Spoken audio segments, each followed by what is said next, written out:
Hello, welcome to this Reed Smith webinar, Holistically Bringing It All Together. Now, diversity, inclusion, and equity go hand in hand. One can never be effective without the other. As businesses continue to face new challenges and changes, it's imperative to be conscious of your people, culture, and values. My name's Naz Zabar, Learning and Development Manager at Reed Smith. And joining me in what's going to be a really fascinating, interesting discussion is Peter Ellis, partner in our Chicago office. Hi, Peter. Really great to meet you. Pleasure to meet you. Pleasure to be here. Pleasure to meet you and participate in this webinar as well. Fantastic. What's the weather like where you are at the moment? It's a beautiful day in Chicago. I think we're our days of great good weather are limited, so we're making the most of it for sure. And by the way, the Chicago Sky won the WNBA championship the other day, and there's a big parade going down Michigan Avenue today. So lots to be excited about in Chicago. Will you be joining that parade later on today? Probably not. Oh, never mind. I did go to the game. I did go to the game on Sunday though, and it was great. My daughter had a fantastic time. I had a great time. It's really something special. Fantastic. Peter, if you wouldn't mind, would you mind showing just a little bit about your background? How long have you been with Reed Smith? How long have you been a practicing lawyer? Sure. Practicing lawyer for about 20 years, 25 years now. And with Reed Smith, this year will be 10 years. I was at another global law firm for 13 years before that, and then now here. May I be nosy? Of course. What got you into the legal profession? Fundamentally, I love writing and communicating, and so there was only a handful of professions that would allow me to do that and make money. Since I've went to law school, it really was a matter of being in the business community, but also I've taken a real keen liking to being in a position to help others in pro bono work as well.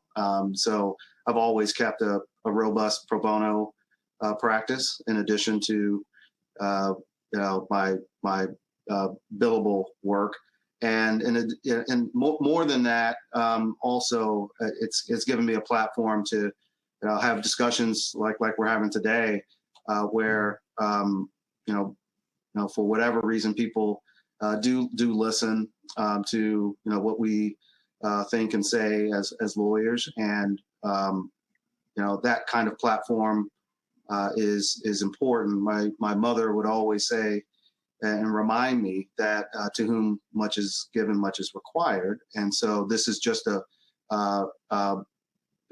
part of making sure that we're doing all we can to give back. And as a father of young Black kids, it's important for me to lead by example as well. Thank you for sharing.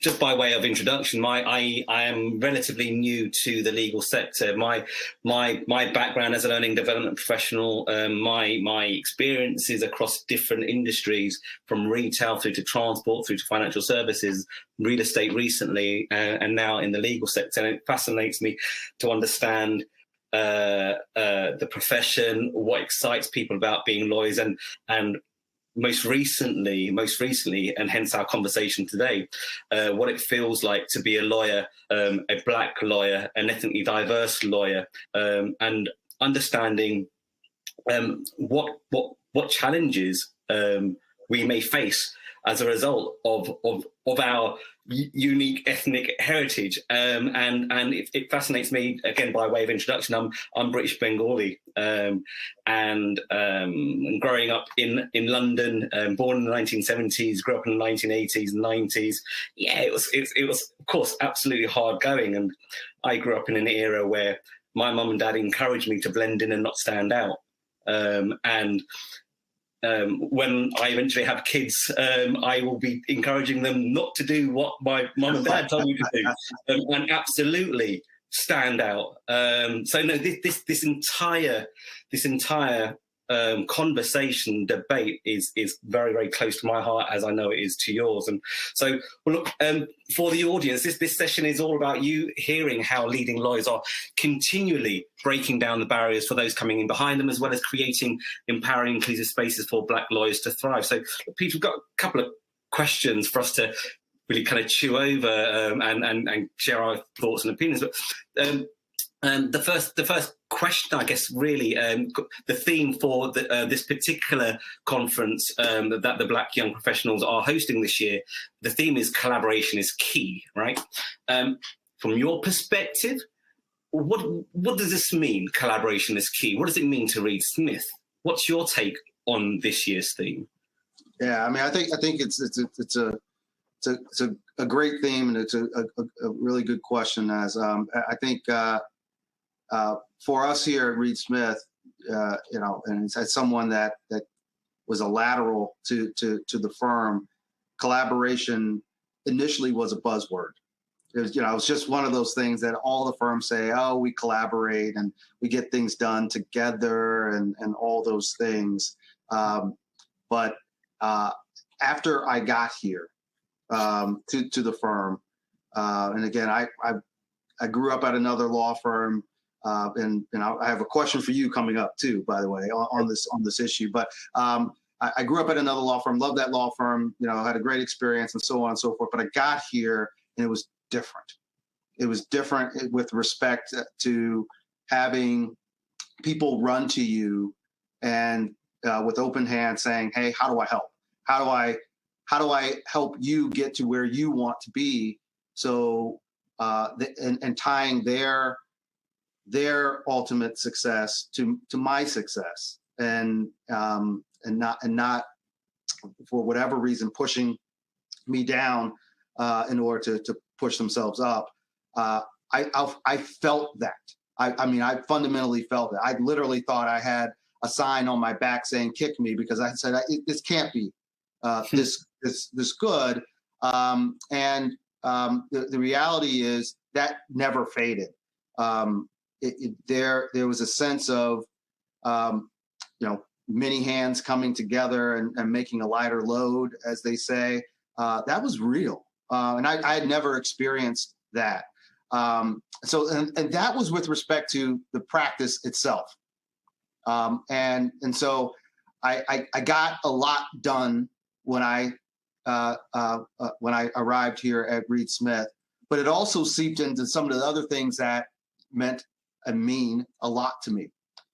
For example, when I look at our efforts around diversity, equity, and inclusion, oftentimes professional services organizations will put that component of their business on the side, and there's a lot less collaboration with the core of the business.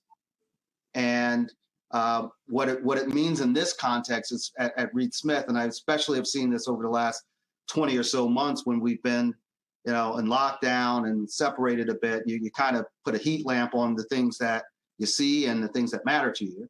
And what I've seen is that we've taken that concept of collaboration and on DE&I in particular, and said, let's put it smack dab in the middle of our business as a core value of our business, and use it to propel us forward. So that to me is the way it should be. I've always said, look, if it's important, it needs to be core to the business, and oh, by the way, you need to have a budget around it so someone can be held accountable for the things that are happening. But people need to feel it too, right? It can't be buzzwords. It has to be action. It has to be the kinds of things that move and inspire people.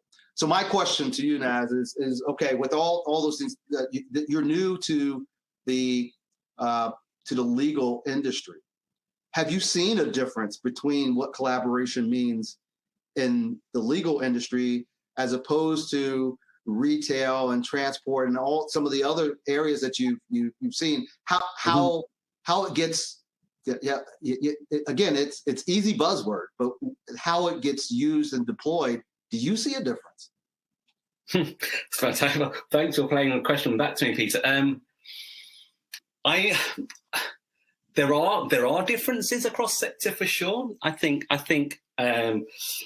collaboration between, say, the revenue generating side of the organizations that I've worked in and the support functions that I've worked in vary from I don't want to say sector to sector, but certainly the organizations that I've worked within. You know, there have been some real champion examples of where collaboration is authentic. There's absolute unity between the revenue generating side and support functions and within support functions and so forth.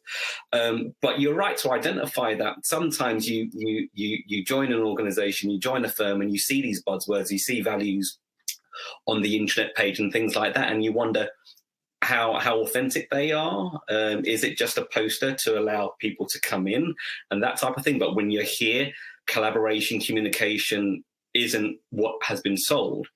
Certainly my almost 12 months experience working within Reed Smith, I see lots of collaboration. I see opportunities for more collaboration, but I see plenty. I'm seeing certainly great efforts between our fee earners and where I sit within business services. Great collaboration around taking the whole challenge around diversity, equity, inclusion seriously. You know, there's good conversations between you and I around why this matters and how we can leverage our different perspectives and our different experiences. For sure, there's opportunity for more collaboration, but that's what makes working here exciting, because we recognise those opportunities, and there's lots of hungry people with the right appetite and desire to want to continue to drive change, right? So yeah. Can I ask a follow-on question? You during your response, you mentioned a couple of times authenticity, authentic.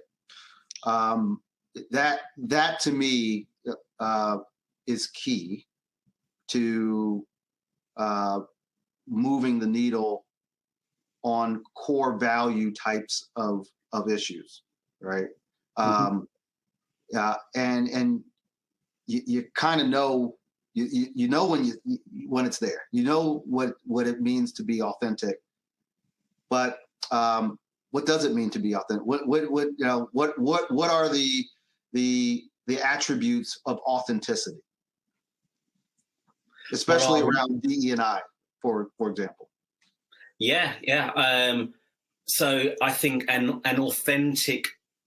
authenticity coming from someone in a position of power and leadership around DE&I absolutely needs to display and demonstrate that they understand, that they are willing to be humble with their gaps in knowledge, demonstrate that appetite to be nosy and curious, and ask plenty of questions. That for me is one of the things that I look for. Someone's authentically wanting to understand, to learn, understand to empathize, understand to identify where more can be done. That genuine curiosity is one of the things that I look for as to whether or not someone's being authentic about their interest in the subject. The subject of inclusion, the subject of me being British Bengali, coming from a Muslim family, you know? Mm-hmm. How about yourself? Yeah, I think you've hit it, because it's easy. These are themes where it's easy to know and throw out the buzzwords that everyone has always used, and for me, it's using them, understanding how folks will react to them, but it's all in the follow through for me, right? I've been practicing for 20 plus years, and have seen and heard well-intentioned individuals say all the right things, but then the follow through, to me, is where the rubber meets the road on authenticity, because if you say it and then do something to hammer home the point, now we're on to something, even if we don't get there, right? These are hard issues around inclusion and diversity and all those kinds of things. These are hard, but the authenticity from my perspective is, but do you come back to it? Do you think about it and come up with creative ways to approach it, or is it just the usual kind of exchange? And if it's the usual kind of exchange, okay, that's I get that, but that may not be authenticity. Okay, I'm gonna call it like it is. I think one of the things that we've seen with Reed Smith is that we bend toward authenticity. As you mentioned, we have ways to go. We're far from perfect, and we certainly haven't arrived with the secret sauce around getting it right.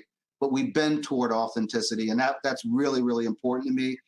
Going on from what we see as authentic behavior, authentic actions, we're bringing together 3 words: diversity, equity, inclusion. The organizations around the world across different sectors are actively driving up the numbers to make their organizations that much more diverse, right?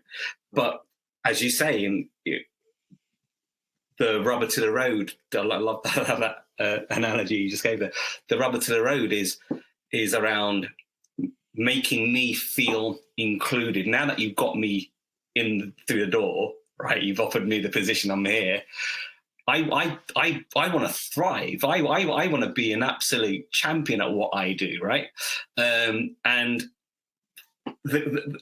helping. How have you gone about helping people in your peer group, others around you, and what the words inclusion, understand what the word equity means? I think people grasp diversity, but from where I sit, I'm still continuing having conversations around what does inclusion mean? What does equity mean? I think equity is a newer word within the conversation around diversity and inclusion. What do you mean, Naz, by equity? How have you gone about explaining it to your peers and others in your network? On the peer front, it's been pretty straightforward, because I've had clients explain to me what they mean by it, and that helps, right? That helps frame the issue, because after all we're in the professional service client relationship business, and so that on the one hand, along with the fact that I've seen the results of it, and so you can then back out and say, now how did we get here? So what I mean by all that is this: on the equity and inclusion components, it's for me, it's all about opportunity to succeed, but more importantly, especially in the legal profession, opportunity to fail. Ours is a profession that's built on an apprenticeship-based model, which means fundamentally you don't know what you need to know in order to succeed. And in fact, the best way, and we all know this, the best way to move forward is to take a step back, get some momentum, and then take it forward, right? That's, heave ho kind of thing. And that kind of mentality around our business is important. Yes, we have and are attracting the best talent around the networking around the globe. No question about it. But in order for us to put the best people in play, and especially our diverse talent, we're going to need the opportunity for them to have some failure, so we can course correct and push them forward at a very fast pace. And to me, part of the equity is, look, there's a even playing field that allows for the opportunity to succeed and to fail, and to use that as a springboard for greater success. Now, the inclusion component is that you can't expect people to do it your way all the time. There has to be, when I think of diversity, equity, and inclusion, it's less around what you see, but more how you feel and how you approach things. Because again, we're not talking about diversity, equity, inclusion for the sake of diversity, equity, inclusion. We are running a business, and our clients are running a business. So what we're laser focused on is what's going to help us get the best answers, the top results, the quickest return. And what I know, and I've seen in my own practice, is a diversity of thought, looking at things a slightly different way. And part of being inclusive is saying, you know what, you bring something to the table. It's different from the way I think, and there's value in that. And I'm going to mix that all up into the bowl and present a different recipe for success. Mm-hmm.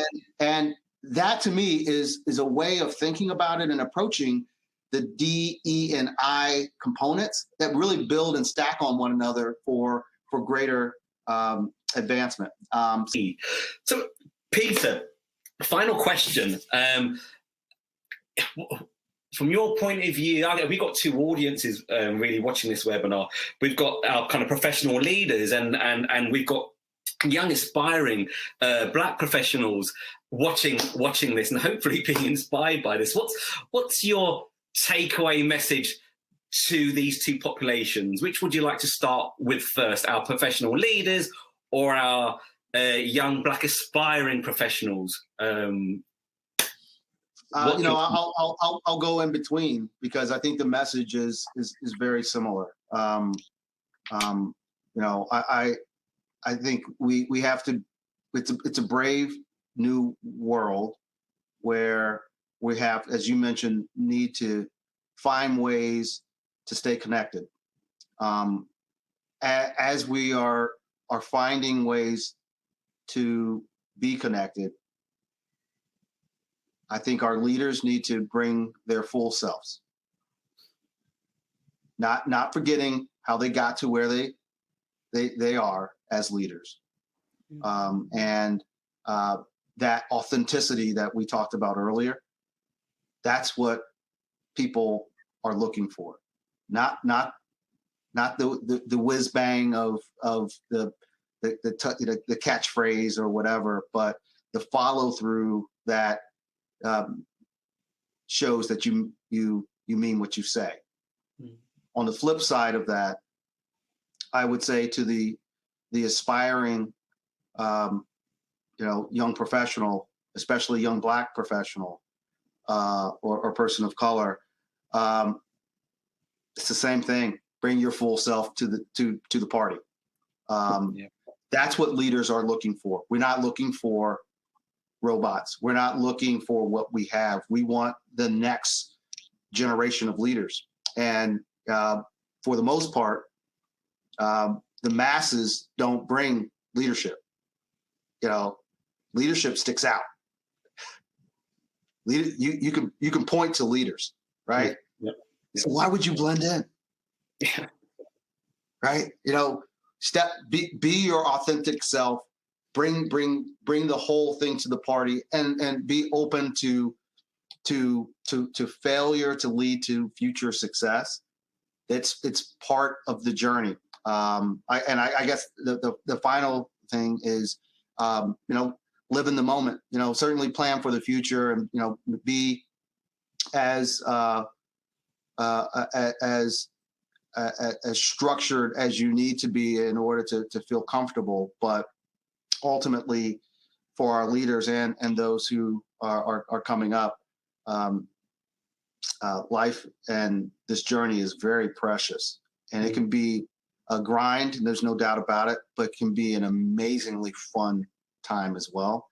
I wouldn't keep your head down. You'll run into things. Instead, I keep your head up and make sure that you take account of all the good things that are going on. That it's really, really important. That's my simple advice, and I think it applies across the board. Yeah. How about you? What would you say? I would say to the leaders out there, those in positions of power, authority, you've got the power in your hands to really kind of make or break all of the wonderful messages and intentions and strategies out there. Local leadership, local management, you've got the power, so much power. I'm a big kind of superhero, nerdy, geeky type person. So I'm going to quote something from Spider-Man. Spider-Man's uncle Ben saying to Peter Parker, "With great power comes great responsibility." And I say that to managers and leaders all the time. You can really make or break it, and I'm hoping you make it for your organization, your firm, and for the employees around you. Fundamental. So please remember that the impact that you have, the lasting impression that you have is going to be profound, hopefully profound in the right way. So make that happen for the people around you. And for our aspiring young professionals and our aspiring young Black professionals and ethnically diverse professionals, I absolutely echo what you said. Do not leave your authentic self at home because you're going into the workplace. You bring that along with you, right? You showcase your talent, you showcase your experience, you stand out and you make an impact. Yeah, absolutely. Yeah. I couldn't agree with you more. So I could have this conversation with you all day long. This has been fantastic. I appreciate it. One other thing that I would say to leaders is this. You have credibility that is built up over time. You have influence that is generated. Use it. Don't use it, right? Use it appropriately. Use it for the things that you believe in. Don't bank it. There's a lot of people watching, and a lot of some people who need help, other people who are seeing how you navigate. Use it. It's really important. So anyway.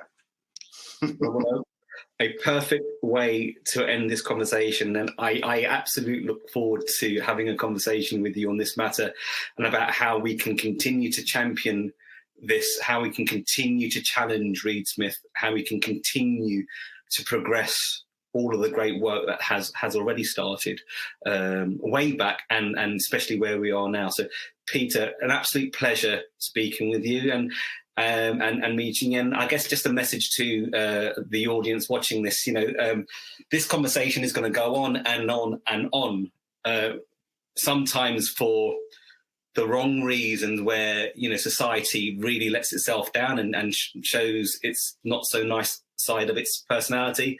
But we also talk about where we absolutely celebrate difference. We absolutely celebrate being our authentic selves, being uniquely diverse and absolutely celebrating that differences around us. So I hope that this conversation has from those leaders watching got you thinking about your responsibility, the impact that you have, the power that you have in your hands. And to our aspiring young professionals and aspiring young Black professionals, bring it on. Be your authentic self. Stand out. Make an impact. And we look forward to working with you, seeing you one day soon, I'm sure. Well, that's it for myself. And thank you very much once again, Peter, for your time. Thank you very much. This is great. Take care.